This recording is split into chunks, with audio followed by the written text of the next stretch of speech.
နောက်တစ်ခုကတခွားသီးနဲ့ပန်းသီးပေါ့နော်ဒီနှစ်ခုကိုပေါင်းရင်တခွားမွေးအရသာလေးထွက်တယ်ပေါ့နော်နှစ်ခုပေါင်းလိုက်တဲ့အခါမှာ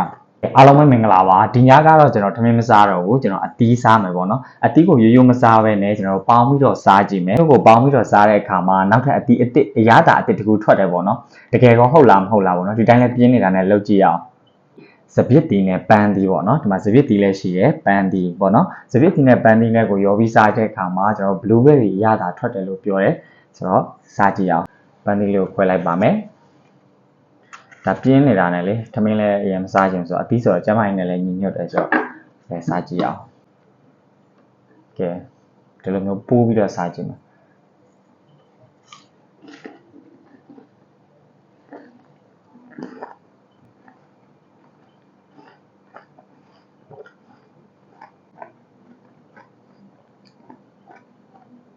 ကျွန်တော်အနေနဲ့ဆိုလို့ရှိရင်လေဟိုအရင်ထူးခြားမသွားဘူးလို့ပဲခံစားရတယ်ဟိုပန်းသီးကလည်းပန်းသီးအရသာတက်စပစ်တီကလည်းစပစ်တီအရသာတက်ချိုကြီးဆိုတော့အနက်လေးကတော့နည်းနည်းလေးတော့မှုေးတယ်ပေါ့နော်သူပြောတဲ့ဒီ blueberry ဒီလိုမျိုးကြီးတော့မရဘူးလို့ခံစားရတယ်တော့ချိုတယ်ဒီပန်းသီးကလေအသားမှချစ်ပြောဆိုတော့အနက်လေးမှုေးလေးဒီ blueberry အနက်မျိုးတော့လုံးဝမရဘူးပေါ့နော်နောက်တစ်ခုကတခွားသီးနဲ့ပန်းသီးပေါ့နော်ဒီနှစ်ခုကိုပေါင်းရင်တခွားမွေးအရသာလေးထွက်တယ်ပေါ့နော်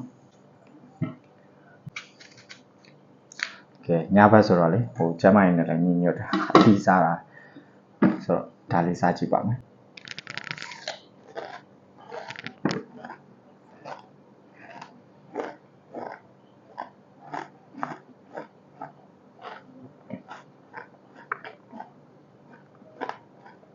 တူကြကြကြီးလည်းဟိုဖြစ်မသွားဘူးပေါ့နော်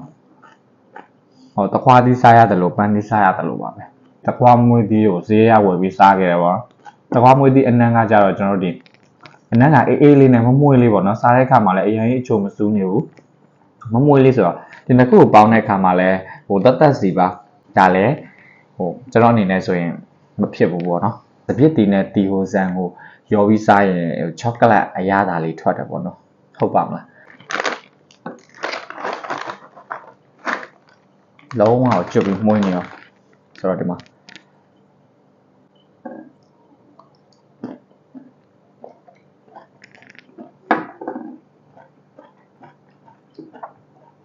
ဟိုအနည်းဆက်ဆုံးအရသာရတယ်လို့ပြောရမယ်။ဘာဆိုတော့လေတီဟိုဆန်စစ်လေးစစ်တီကချိုလေးဆိုတော့လေကျွန်တော်ချောကလက်စားတဲ့အခါမှာဟိုချိုစိတ်လေးသွားတဲ့အရသာမျိုးပေါ့နော်ဒါကတော့နည်းနည်းနီးစက်တယ်ပြောရမယ်။ချောကလက်အခါကြီးကိုမရနိုင်ဘူးပေါ့နော်ချောကလက်လိုမျိုးအခါကြီးအရသာကိုမရနိုင်ဘဲနဲ့ဟိုစစ်လေးကိုစားလိုက်ရတယ်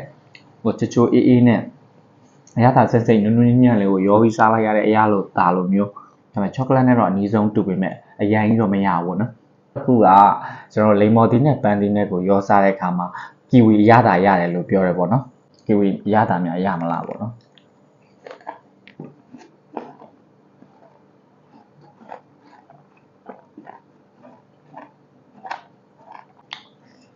အခုပေါင်းလိုက်တဲ့အခါမှာ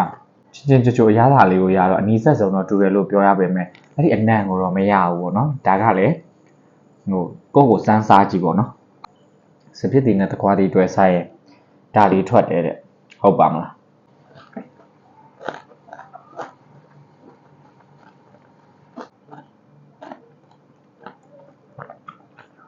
ဒီချိုရဲဆိုလို့ရှိရင်တော့ဒီချိုတဲ့အရသာကိုရတာလေးတစ်ခုပဲရှိတယ်အနံ့လည်းမရဘူးဟိုတခွားတီးစပစ်တီကစပစ်တီပေါ့နော်အဲ့လိုမျိုးကြီးဖြစ်မနေဘူးလို့ခံစားရတယ်သူပြောထားတယ်လို့မျိုးအရသာကိုဟိုမရဘူးပေါ့နော်မရဘူးဆိုတော့ तू ကလည်း तू အရသာ तू ကလည်း तू အရသာသူ့ဟာနဲ့ तू ကျွန်တော်တို့ဒီတွဲပြီးစားတယ်လို့ပါပဲထူးထူးခြားခြားကြီးတော့ဖြစ်မလာဘူးဆိုတော့နောက်ဘက်မှာပြန်တွေ့ပါမယ်